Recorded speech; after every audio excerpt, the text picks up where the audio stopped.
Well, welcome to the Startup Espresso. I'm Hall T. Martin, the host of the show, where we talk about raising funding for your startup and the time it takes to have an espresso.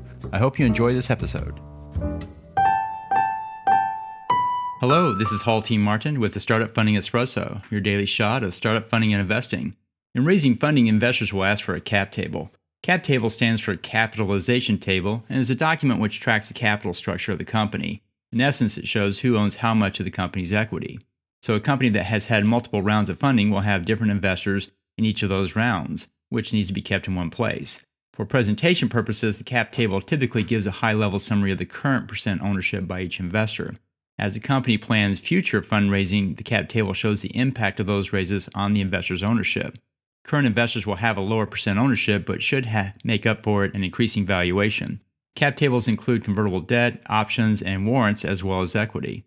If an investor asks for a fully diluted cap table, then all of these are added into the calculation.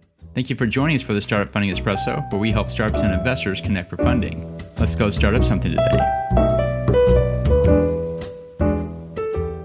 Hall T. Martin is the director of Investor Connect, which is a 501c3 nonprofit dedicated to the education of investors for early stage funding.